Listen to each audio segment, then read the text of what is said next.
మహాగణాధిపతయే నమః. ఓం గురుభ్యో నమః. ఓం శ్రీమాత్రే నమః. పరమేశ్వర స్వరూపమైనటువంటి జ్యోతిష, వాస్తు మరియు ఇతర అనేకమైనటువంటి శాస్త్రములను మనకు అందించినటువంటి మహర్షులకి నమస్కారం. హయగ్రీవ హయగ్రీవ హయగ్రీవేతి యో వదేత్తస్య నిస్సరతే వాణి జహ్నుకన్యా ప్రవాహవత్. అరుణాం కరుణాతరంగితాక్షీం ధృతపాశాంకుశపుష్పబాణచాపాం అనిమాదిభిరావృతాం మయూకైః అహమిత్యేవ విభావయే భవానీం. శ్రీమాత్రే నమః. ప్రేక్షకులకి ఆ లలితాంబిక అమ్మవారి యొక్క అనుగ్రహం పరిపూర్ణంగా కలగాలని మనస్ఫూర్తిగా కోరుకుంటూ మనం ఈరోజు గ్రహణాల గురించి, గ్రహణ ప్రభావం అసలు ఇండియాలో ఉందా లేదా, బయట దేశాల్లో ఉన్నటువంటి గ్రహణాలు, బయట దేశాల్లో నివసించేవారు ఎటువంటి జాగ్రత్తలు ఏ రాసుల వారు తీసుకోవాలి, ఎవరెవరికి బాగుంటుంది, అదేవిధంగా గ్రహణ సమయంలో ఏ దేవతారాధన, అదేవిధంగా ఎటువంటి దానములు ఇవ్వడము, ఇవన్నీ ఏం చేయాలనేటువంటి విషయాలు చెప్తుంది నేనైనప్పటికీ కూడా చెప్పిస్తుంది సాక్షాత్ లలిత అమ్మవారిగా భావిస్తూ తెలుసుకుందాం. మనము చంద్రగ్రహణం అయితే లేదని క్లియర్గా చెప్పేసుకున్నాము. ఎందుకు అంటే పగలపూట ఏదైనా చంద్రగ్రహణం మీకు వచ్చింది అంటే పగలపూట వచ్చే చంద్రగ్రహణం మీకు సంబంధం లేదు, బయట దేశాలతో సంబంధం, గుర్తుపెట్టుకోండి. సో బయట దేశాలకు చంద్రగ్రహణం. ఇక సూర్యగ్రహణం కనుక తీసుకున్నట్లయితే ఇది పగలపూట చూపిస్తుంది ఇండియాలో, కానీ ఇది పాక్షికము అంటారు. అంటే చాలా స్వల్పం అన్నమాట. అసలు దాని ప్రభావం ఉండదు అసలు ఇక్కడ, ఎంతసేపు బయట దేశాల్లోనే, అమెరికా ఈ కంట్రీస్లోనే, గుర్తుపెట్టుకోండి. అయితే గ్రహణము ఎక్కడ జరుగుతుంది మనకి చూసుకున్నట్లయితే ఇది పర్టికులర్గా మీనరాశిలో జరుగుతుంది. మీనరాశిలో జరుగుతున్నందుకు ఒక్కొక్క లగ్నరీత్యా లేదా రాశిరీత్యా ముఖ్యంగా చూసుకుంటే ఇక్కడ కర్కాటక లగ్నము, కర్కాటక రాశి, కర్కాటకం వారికి కనుక చూసుకున్నట్లయితే భాగ్యస్థానంలో గ్రహణ ప్రభావం. చంద్రగ్రహణం ఎలాగో లేదని చెప్పుకున్నాం, సూర్యగ్రహణం కూడా లేదు, కానీ పాక్షికంగా ఉంటుంది, చిన్న పిసర, అది చాలా తక్కువ, దాని ప్రభావం లేదనే చెప్పుకోవాలి. బట్ విదేశాల్లో ఉండేవారికి మాత్రం ఖచ్చితంగా ఉంటుంది.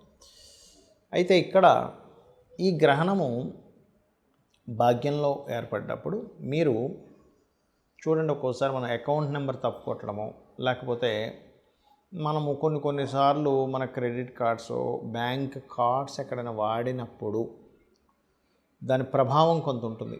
అంటే అలాగా బ్యాంకులో ఏదైతే మనం ట్రాన్సాక్షన్స్ చేసేటప్పుడు తప్పుగా ట్రాన్సాక్షన్స్ జరగడము, తద్వారా ఇబ్బంది రావడము, బ్యాంక్ హ్యాకింగ్స్ అవ్వడము, తండ్రి గారి ఆరోగ్య సంబంధించిన విషయంలో కొంత జాగ్రత్తగా ఉండాలి కర్కాటకం వారు. అంటే వారికి అనారోగ్యం ఉందా, ఏం కాదులే అనేటువంటి ధీమా కాకుండా కొంచెం ఒక మనిషిని పక్కన పెట్టి ఎప్పటికప్పుడు వాళ్ళు ట్యాబ్లెట్స్ వేసుకుంటున్నారా లేదా, సరైన సమయంలో వాళ్ళు మందులు తీసుకుంటున్నారా లేదా అనేటువంటి విషయాన్ని కాస్త జాగ్రత్తగా చూసుకుంటూ ఉండాలి. అలాగే కాస్త దూర ప్రాంతాలకు లాంగ్ జర్నీస్ వెళ్ళేటప్పుడు హైయర్ ఎడ్యుకేషన్ విషయంలో కొంచెం తప్పుడు నిర్ణయాలు ఏమైనా తీసుకుంటాం. ఎందుకంటే దీని ప్రభావం 40 రోజులు ఉంటుంది. విదేశాల్లో ఉండేవారికి అండి, ఇండియాలో ఉండేవారికి కాదు. ఇవన్నీ కూడా నేను చెప్పేవి గుర్తుపెట్టుకోండి. సో అందుకని ఈ విషయాలు జాగ్రత్తగా ఉంటూ మీరు ఎక్కువగా స్కందుణ్ణి, సుబ్రహ్మణ్యేశ్వర స్వామిని గ్రహణ సమయంలో కనుక మీరు జపం చేసినట్లయితే దాని యొక్క ప్రభావం అస్సలు ఉండదు. అదేవిధంగా మీకు 3లో కేతువు 12లో కూర్చున్నందుకు కాస్త ఈ ఇన్వెస్ట్మెంట్స్ విషయంలో కానివ్వండి, మీరు ఎవరితోనైనా ఏదైనా కమ్యూనికేట్ చేసేటప్పుడు, అగ్రిమెంట్స్ చేసేటప్పుడు కూడా కాస్త చూసుకొని చేయండి. ఇక ఈసారి సూర్యగ్రహణ సమయాలు ఏమిటి అంటే మధ్యాహ్నం 2:20 నుంచి 4:17 వరకు అని, 13 నిమిషాల వరకు అని చెప్తున్నారు. దాదాపుగా 4:15 వరకు అనుకోండి. అయితే మరి పగడపూట సూర్యగ్రహణం ఉంది కదండి, మనకెందుకు పాక్షికమైంది అంటే అది గ్రహణం ఎప్పుడు కూడా సూర్యగ్రహణాలు రవి, చంద్ర, రాహు డిస్టెన్స్ని బట్టి, చంద్రగ్రహణం అయితే రవి, చంద్ర, కేతు ఉండేటువంటి నోడ్స్ అంటారు దాన్ని, ఛాయాగ్రహాలు. కాబట్టి వాటి డిస్టెన్స్ని బట్టి మనకు అది పాక్షికం అవుతుందా, సంపూర్ణ గ్రహణం అవుతుందా అనే క్యాలిక్యులేషన్ ఉంటుంది. మనకది పాక్షికము, సూర్యగ్రహణం అనేటువంటి పాక్షికం, అంటే అసలు కనబడదు మనకు పెద్దగా. కాబట్టి మన ఇండియాలో దాని ప్రభావం ఉండదు. ఎంత ఉన్నా కూడా మీకు బయట దేశాల్లోనే, గుర్తుపెట్టుకోండి. అయితే ఇండియన్ టైమింగ్ మాత్రం ఇది. చంద్రగ్రహణం అయితే అసలు లేనే లేదు, అయిపోయింది దాని పరిస్థితి కూడా. ఇక సూర్యగ్రహణ సమయంలో మరి ఇక్కడ ఇండియాలో ఉన్న వాళ్ళు ఇల్లు శుభ్రపరచుకోవడము, అదేవిధంగా గర్భిణీ స్త్రీలు కాస్త రెస్ట్ తీసుకొని పడుకోవడము, ఇట్లాంటివి ఏమైనా ఉంటాయా? ఫుడ్ తినేటువంటి విషయంలో చూడండి, మనకి గ్రహణం ముందుంది అనగానే ఒక 4-5 గంటలు 8 గంటల ముందే కూడా తినేస్తారు కొంతమంది.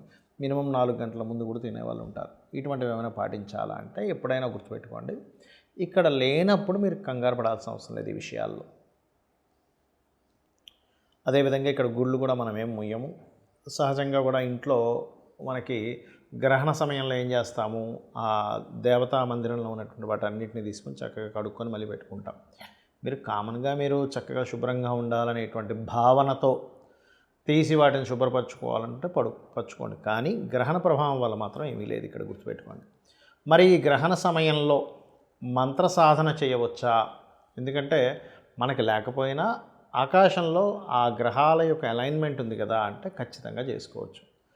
మనకి దుష్ప్రభావం పడదు, కానీ ఆ సమయంలో మీరు చేసేటువంటి సాధన ఏదైతే ఉంటుందో దాని మూలంగా మీకు బలం అయితే ఖచ్చితంగా వస్తుంది.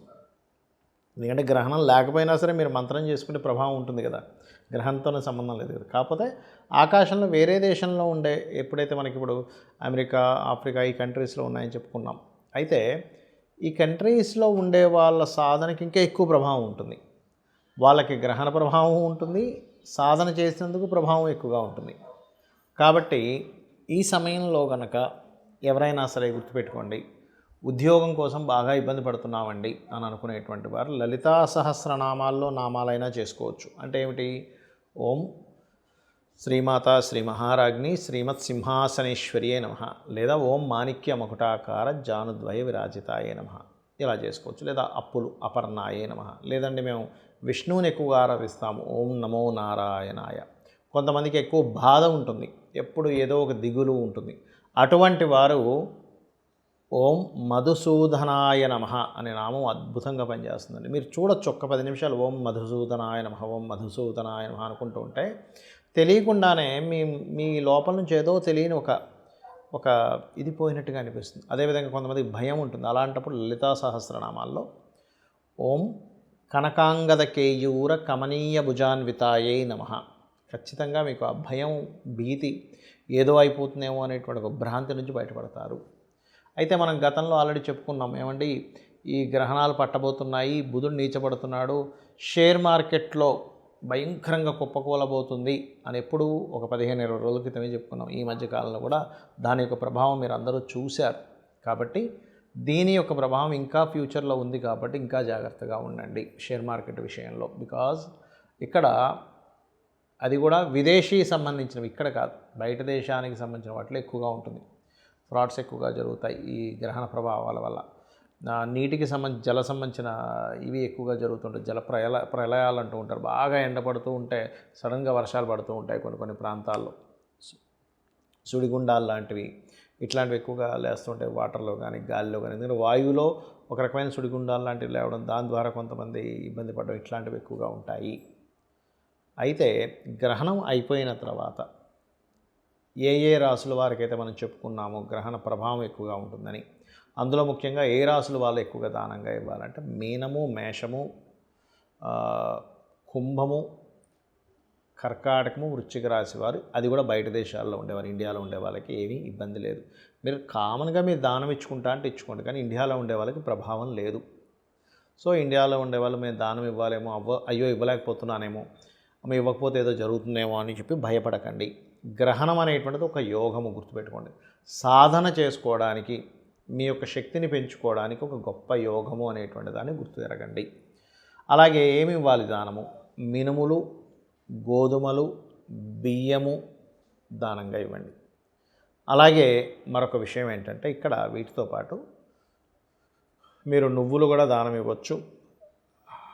సూర్య ప్రతిమ, చంద్ర ప్రతిమ, ఒక ఇత్తడి గిన్నెలో నెయ్యి, అలాగే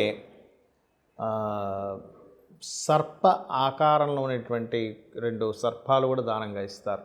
అదేవిధంగా బియ్యము దానంగా ఇవ్వచ్చు. ఇందాక ఆల్రెడీ మనం చెప్పుకున్నాం. వీటిని చక్కగా ఉదయం 11 లోపల, గ్రహణం వీడిన తర్వాత నెక్స్ట్ డే 11 లోపల ఇవ్వవచ్చు. 11 దాటిన తర్వాత అంటే కొంచెం అది మధ్యాహ్న సమయంలోకి వెళ్ళిపోతూ ఉంటుంది కాబట్టి 12 అలా దాటితాయి, కాబట్టి 11 లోపల ఇవ్వడం శ్రేష్టము. అలాగే మరొక విషయం ఏంటంటే, గోశాలకు వెళ్ళి కొంతమందికి చూడండి, ఇక్కడ ఏమండి మాకు ఇక్కడ కుదరలేదండి, మాకు దానం తీసుకునే వాళ్ళు ఎవరు లేరు అన్నప్పుడు దేశీవాలి గోవుకి గోంగూర కానీ లేనట్లయితే తీపి పదార్థాలు ఏమైనా తీపి చపాతీలు, నువ్వులు పెట్టకూడదండి, గుర్తుపెట్టుకోండి. నువ్వులు అనేవి తినిపించకూడదు గోవుకి. అరటికాయలు, బెల్లము, ఇటువంటి పదార్థాలను గోశాలకు వెళ్ళి గోవులకు పెట్టిన, రామాయణ మహాభారతాలు లాంటి గ్రంథాలు మనకి యూట్యూబ్లో ఎలాగో ప్రవచనాలు ఉన్నాయి, అవి విన్నా, గజేంద్ర మోక్ష సంబంధించినటువంటి గజేంద్ర మోక్షాన్ని సంపూర్ణంగా విన్నా గ్రహణ ప్రభావం అనేటువంటిది పూర్తిగా తగ్గుతుంది. ఎవరికి విదేశాల్లో ఉంటూ అక్కడ జీవిస్తూ ఉన్నటువంటి వారికి, ఏమంటే నాకు సిటిజన్షిప్ అక్కడ ఉంది కానీ నేను ఇక్కడ ఉన్నాను, దాని ఎఫెక్ట్ పడుతుందా అంటే సిటిజన్షిప్ అక్కడ ఉండి మీరు ఇండియాకి వచ్చారు ఆ టైంలో అంటే మీకు ఏ ఇబ్బంది ఉండదు, గుర్తుపెట్టుకోండి. కానీ ఇక్కడ నివసించేవాడిని గ్రహణ సమయంలో నేను అక్కడికి వెళ్ళి ఉన్నాను, అప్పుడు గ్రహణం పట్టింది అన్నప్పుడు ఖచ్చితంగా దాని ప్రభావం ఉంటుంది, గుర్తుపెట్టుకోండి. శ్రీమాత్రే నమః.